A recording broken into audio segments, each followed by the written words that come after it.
Hello, this is Faith at Faith and Books.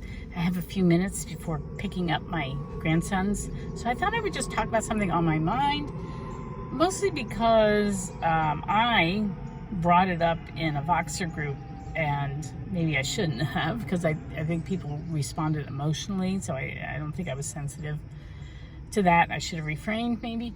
But also because Victober's coming up, and that's Victorian literature, and so necessarily it's British, right?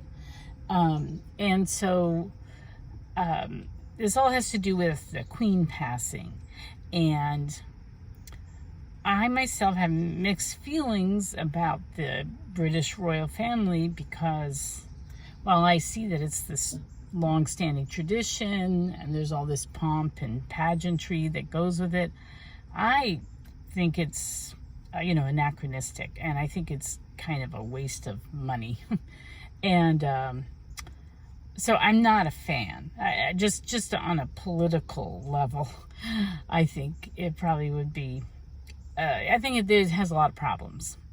And also, I don't like all the scandal, and that you can't help but hear about all this stuff, and because they're in all the media.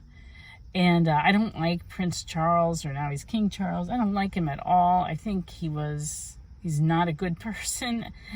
And, and the fact that to me, it's all privilege and no justice that he and what's her face, his wife, get to be raised to such a high level of honor. That's just disgusting to me, really. It really disgusts me. So anyway, I was venting these views, and I probably shouldn't have, because people got emotional and upset, and some people are really, really into this. Now, maybe if you're Canadian, I can see it, or Australian or something, but as an American, I do not get it. I do not get it. I just read a book on George Washington, and he had to walk such a fine line because so many people were accusing him of wanting to be king. And he was constantly trying to read the crowd. Like, he would travel into a town. If he knew that this town or this area really didn't like him, and they thought he was trying to assume too much authority and trying to be like a king, he would deliberately dress in this plain brown suit and try to come off as like just a common man. And then in other areas where he knew he had this support and everything, he would wear his general's uniform. Like, he had to just walk this really, really fine line, because, they had just thrown off the king, and we had just established this new form of government, this new purely Republican, not in the party sense, but you know what I mean, in the representation sense, of government, like this amazing experiment in self-governance. And, and then to have people nowadays, George Washington must be rolling over his grave.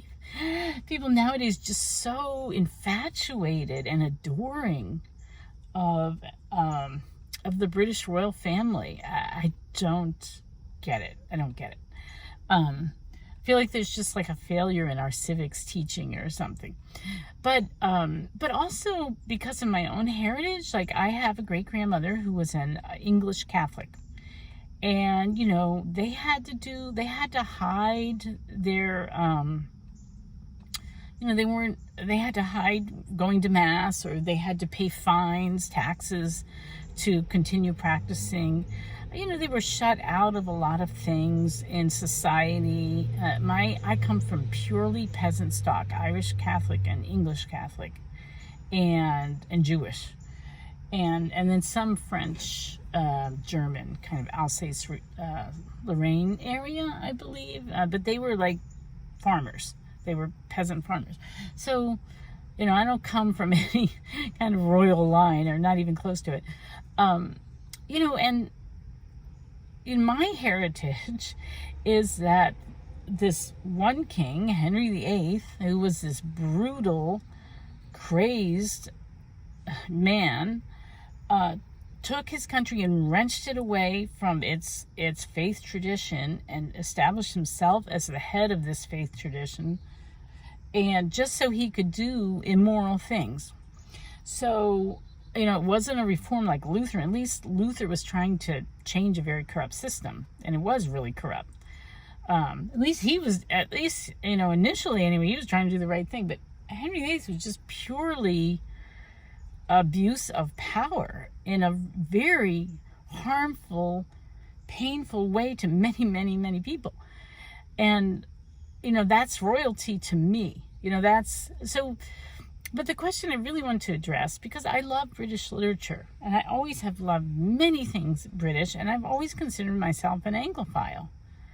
Even though I come from sort of maybe I have a different point of view, but I'm still an Anglophile. And what got me was, in the discussion, a couple of people justified, being like really upset about the Queen's passing, which I get that it's the end of an era. I really do. And it's a historical event. I could see watching the funeral just because it's a big historical event in the Western world. But I wouldn't be very emotional about it because, she was 96. She lived this incredible life of privilege. Life goes on. Anyway, I'm losing my train of thought. Oh, yeah.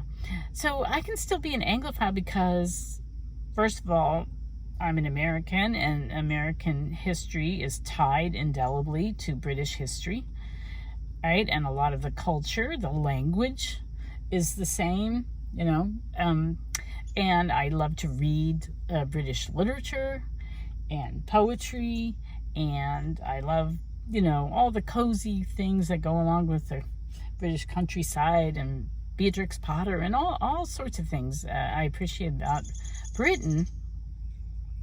But that doesn't mean I have to like the fact that there was bad stuff that went on just as well. I don't romanticize it. I guess that's what it is. It's a mixed bag, like everything in the world.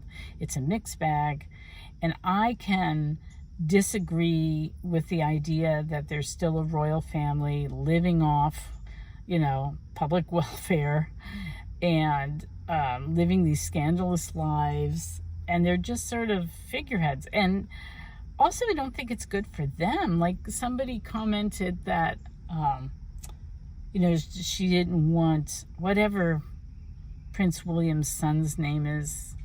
What is it? I don't know. See, I don't even know this stuff. That, she didn't want him to be Prince of Wales too early. Because why? Why don't you want that? Because it's an awful way to grow up in the spotlight like that. I mean, it just brings out the worst in people. All the scandal. Think of Princess Diana. Like, she was basically killed by the paparazzi chasing her. That's terrible. Why do you want to maintain that system? Do that to those people, to those children. I don't get it. I think it's anachronistic. I think there's so many bad things about it. I just don't get it. And I'm kind of glad to be an American with all our warts, and we have plenty. So I'm just, the idea of this is that I can be an Anglophile and not be a fan of the current royal family, or not, look at British history and romanticize Henry VIII or Elizabeth I or anybody. I mean, monarchy, I'm just not a monarchist. Monarchy is really bad. It creates a lot of fratricide and patricide and civil wars, and the families are just used as pawns. You're going to go marry that person because we have to have an alliance with that country, whether you like them or not. It makes no sense to me to have this sort of hereditary power. I don't get it. I think you should be able to vote people out if you don't like them. And it's just, to me, it's just another form of